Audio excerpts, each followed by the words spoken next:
She built an empire so no one could ever hurt her again, until the one man who refused to back down walked straight into her carefully guarded world. One phone call, one little girl with nowhere else to go, and suddenly the CEO who never had time for anyone made time for everything. Everyone in that room saw a couple. She had every chance to correct them. She chose silence instead, and that silence changed everything. A teacher called them Maya's parents without a second thought. And for the first time, neither of them corrected her son, because somewhere along the way, They mistook them for a couple the very first year. She never corrected them, Day, because somewhere between the lies nobody bothered to fix, she found the family she never knew she was allowed to want. If you have ever pretended not to notice a lie, just to hold on to something that felt too good to be true, this story is for you. Stay until the end, because what happens between Elena Voss and Daniel Cole will make you question what a family really means. And if this story moves you, hit like and subscribe, because stories like this deserve to be heard by more people. Elena Voss ran her company the way other people ran marathons, with gritted teeth, a stopwatch in her mind, and the belief that stopping was the same as losing.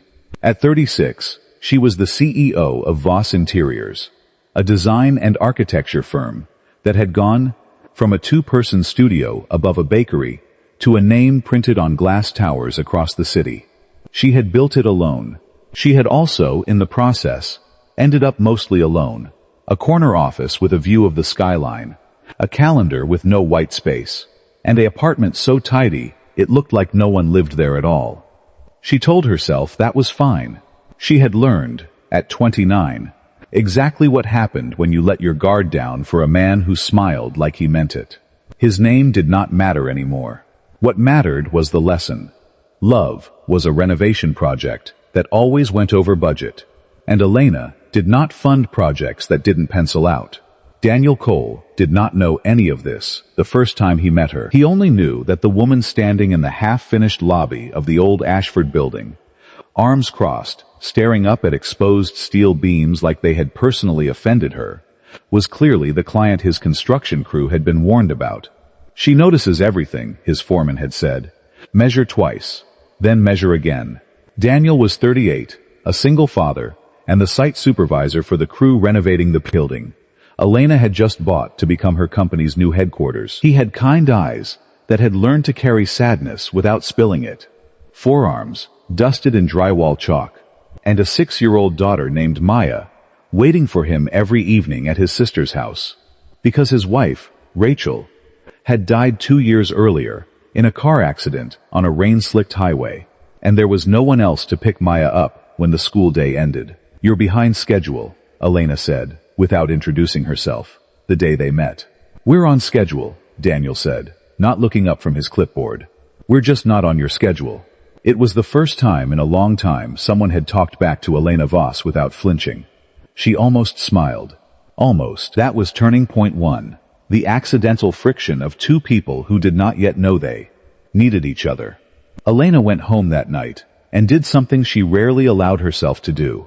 She thought about a stranger for longer than the length of a business transaction required. She told herself it was irritation.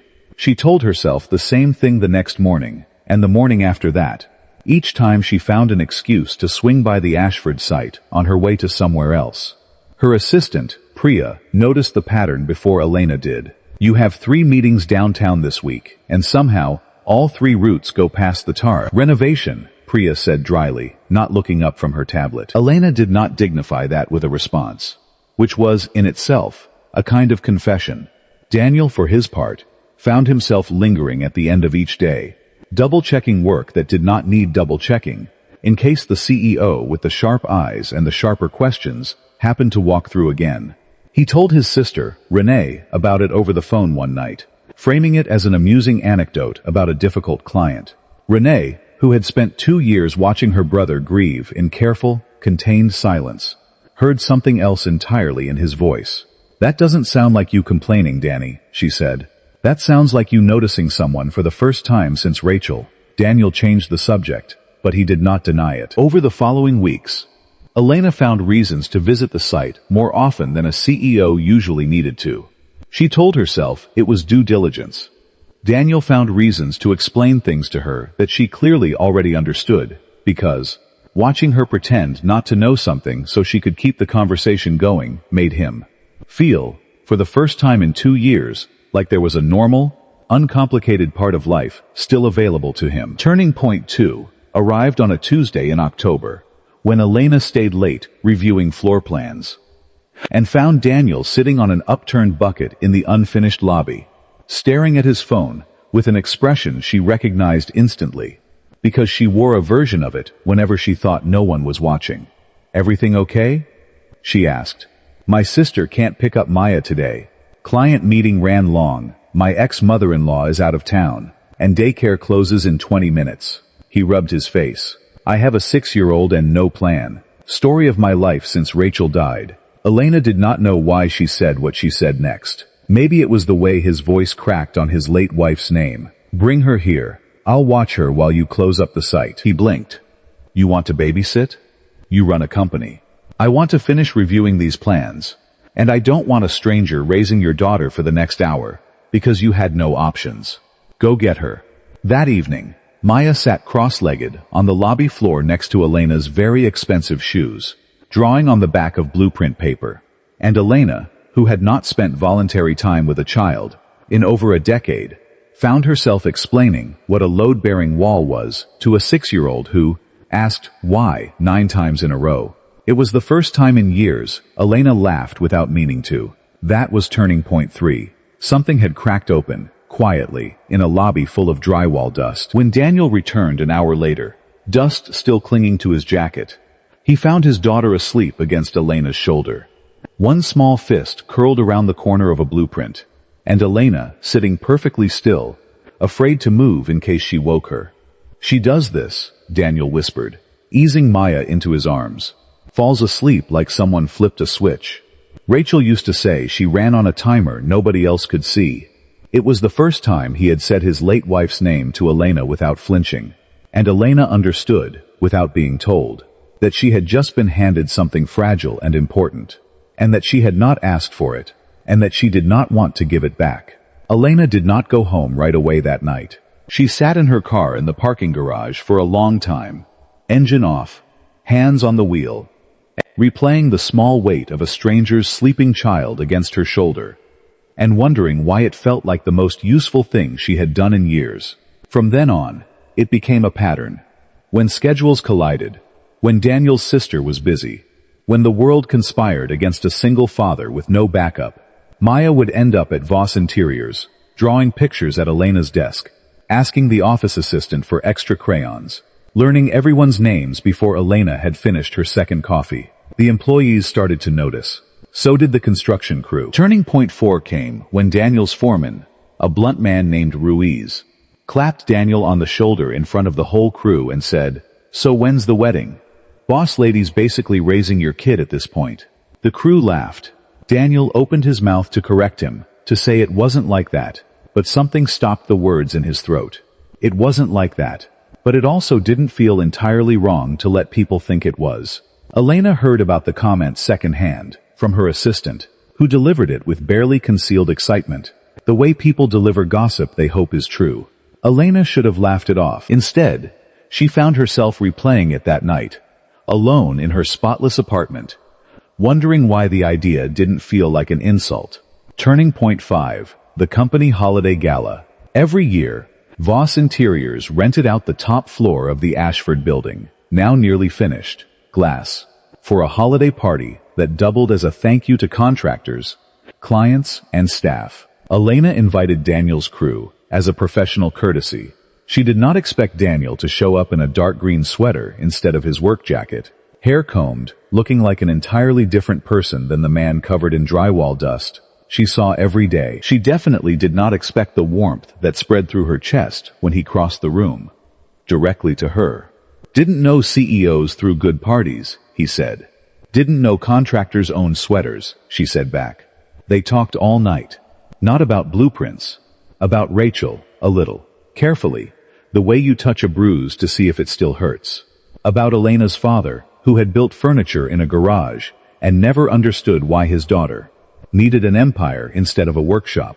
About Maya's insistence that the moon followed their car home every night. Daniel told her about the year after Rachel's death, when he had considered selling the house. Moving cities, starting somewhere no one knew his story, and how Maya's stubborn insistence on keeping her same bedroom, her same school, her same swing set in the backyard, had anchored him in place until the grief became something he could carry instead of something that buried him. Elena told him, in return, about the version of herself that used to want a family before the version of herself that decided family was a liability, and how she was no longer entirely sure which version was the real one. Neither of them noticed the room noticing them, until Elena's business partner, Grace, leaned toward her near the dessert table and murmured, "You two are adorable together." When did this happen? Elena opened her mouth to correct her, to say we're not together. He's a contractor. This is a professional relationship, none of your business. And instead, she said nothing at all. She simply smiled, took a sip of her champagne, and let the silence answer for her. That was turning point 6, and it was the first time Elena actively chose not to correct the story other people were telling about her life. She told herself it was harmless. A small, comfortable lie that hurt no one. But lies, even small, comfortable ones, have a way of growing roots. Turning point 7 arrived a week later, at Maya's school. Daniel had been asked to attend a parent information evening about an upcoming school trip, and Elena, without entirely deciding to, had ended up in the passenger seat of his truck. Because Maya had specifically asked, "Is Elena coming too?" with such open hope that neither adult had the heart to say no. At the school, a teacher Elena had never met greeted them warmly. "You must be Maya's parents. She talks about you both constantly. You're all she draws in art class." Daniel's hand found the small of Elena's back, guiding her toward the folding chairs. An unconscious, natural gesture. Elena felt the teacher's assumption settle over her like a warm coat in winter. And again, she said nothing. Turning point 8. That night, in the school parking lot, Daniel finally addressed it. "People keep assuming things," he said, leaning against his truck, not quite looking at her. "About us. About Maya." "I know," Elena said. "You never correct them." Elena looked at the school building, its windows lit gold against the dark. "Do you want me to?" Daniel was quiet for a long moment. "No," he admitted. "I don't think I do." It should have been the moment everything became clear and simple. Instead, it was the moment everything became complicated. Because now, they both knew the truth they were avoiding. This was not an accident anymore. This was a choice, made silently, over and over, every time someone assumed they were a family, and neither of them said otherwise. Turning point 9 came in the form of Daniel's mother-in-law, Carol, Rachel's mother, who had never fully forgiven the world for taking her daughter, and had, until now, been Maya's primary emotional anchor, besides Daniel himself. When Carol heard from a neighbor that Daniel had a new woman practically living with his daughter, she showed up at Daniel's apartment, hurt written across her face. 2 years, Daniel. Rachel's been gone 2 years, and you didn't think to tell me you'd moved on? I haven't, Daniel started, then stopped. Because the truth was more complicated than a denial could hold. Elena's not, we're not officially. Then why does my granddaughter call her Auntie Elda and ask when she's coming for dinner? Daniel had no answer that didn't sound like an excuse. Turning point 10. Elena found out about Carol's visit from Maya herself, who mentioned it casually while drawing at Elena's desk the next day. Grandma Carol got sad about you, Maya said, not understanding the weight of her own words. She said you're not really my other mommy, but I told her you basically are, because you know everything, and you make Dad laugh again. Elena excused herself to the restroom and stood at the sink for a long time, hands braced against the counter, staring at a woman in the mirror she almost didn't recognize, someone whose careful, controlled life had quietly rearranged itself around a little girl's crayon drawings without her permission. That night, she confronted the truth she'd been avoiding. This wasn't harmless anymore. A little girl was building her understanding of family around an assumption the adults refused to name. Elena decided she needed to pull back, for Maya's sake, for Daniel's sake, before things got messier than they already were. Before Elena could fully process any of it, the pressures of running a company caught up with her, in a way that made everything feel more complicated. Voss Interiors was in the middle of merger talks with a larger architecture firm. And Grace had been warning her for weeks that the board wanted a CEO who looked, in Grace's words, settled, focused, predictable. Not a woman whose personal life had become the subject of office gossip and construction site jokes. "I'm not telling you to stop seeing them," Grace said carefully, over coffee one morning. "I'm telling you that Marcus Hale's people are already whispering that you've gotten distracted. That the company that used to be your entire identity now takes a back seat to a contractor and his kid. You built this from nothing, Elena. Don't let anyone use your own heart as a weapon against you." The words lodged themselves under Elena's skin, exactly where Grace had intended. And for the first time since Maya had started drawing pictures at her desk, Elena felt the old, familiar pull of ambition arguing against the new, unfamiliar pull of belonging.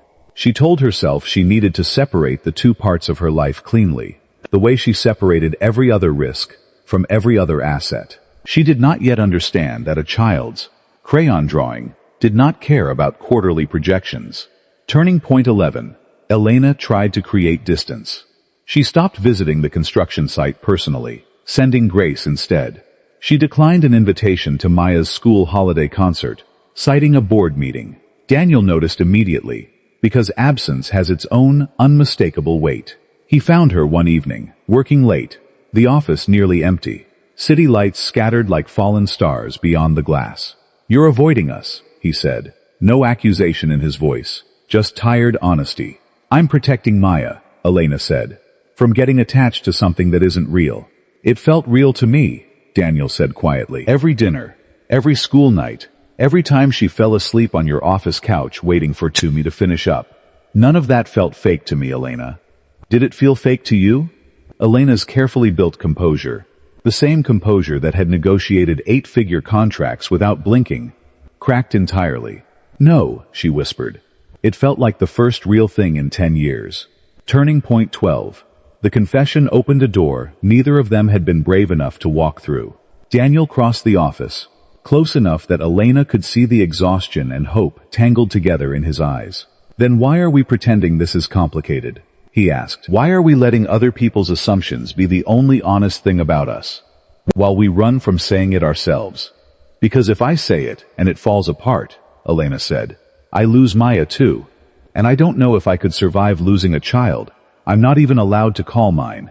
Daniel took her hand, the first deliberate touch between them. Not accidental, not for show. "Then don't lose her. Choose her. Choose us. On purpose this time. Not because a teacher or a foreman assumed it first." For a long moment, Elena said nothing. Then, quietly, she asked the question that had been sitting under everything else. "What if I'm not built for this? I've spent my whole life building things that don't need me to be soft." "Maya doesn't need soft," Daniel said. "She needs someone who shows up. You've been showing up for months. You just haven't let yourself call it what it is." In the days that followed, something shifted between them that had nothing to do with grand declarations and everything to do with small, deliberate choices. Daniel started leaving his toolbox at Elena's apartment instead of his truck. Elena started keeping a second toothbrush, a spare set of crayons, and a booster seat she had bought, without quite admitting to herself why. Maya, with the effortless honesty of a 6-year-old, simply began treating the arrangement as though it had always been real, asking Elena to check her math homework, asking Daniel if Elena could come to her swim lesson, folding the two adults into her daily life with a confidence neither of them had quite earned yet, but both of them were determined to deserve. Carol still had not come around, and her silence sat over Daniel like a low, persistent weather system, but even that felt survivable, now that Elena was choosing to stand with him rather than watching from a safe distance. Turning point 13 arrived 3 days later, and it was not gentle. Elena's ex, the man from her 29th year, resurfaced, a rival developer named Marcus Hale, who had heard through industry gossip that Elena Voss, the woman who once built her company as a monument to never needing anyone, was playing house with some contractor and his kid. He showed up at a industry dinner, uninvited, cornering Elena near the bar, with the specific cruelty of someone who once knew exactly how to hurt her. "So this is the life you chose," he said, smirking. "Trading boardrooms for playdates. I always knew underneath the Ice Queen act, you just wanted someone to need you. Old Elena would have frozen, would have let the words needle their way under her skin, the way they always had. Instead, something in her had changed. You're right, she said calmly. I do want to be needed.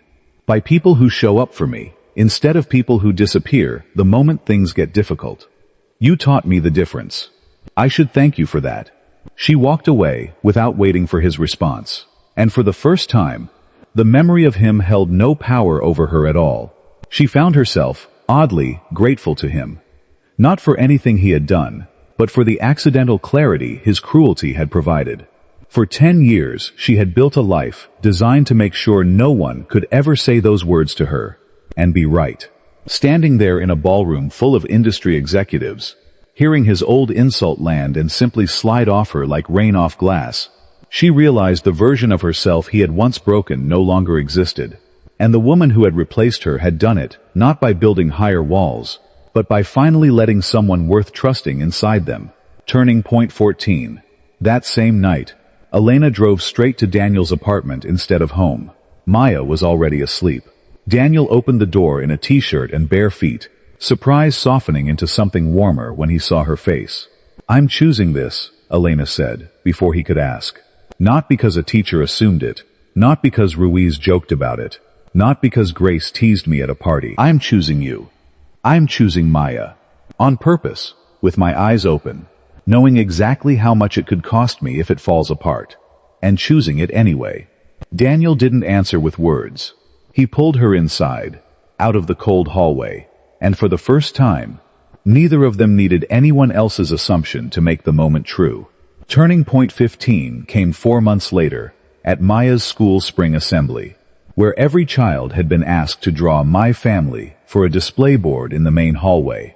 Elena and Daniel arrived together, no longer performing an accident, no longer avoiding the label, just two parents walking in, holding hands the way they had quietly started doing every day since that night. Carol was there too.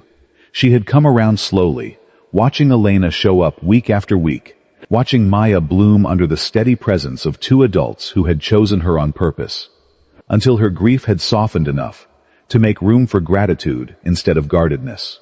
They found Maya's drawing, pinned to the board, among 24 others.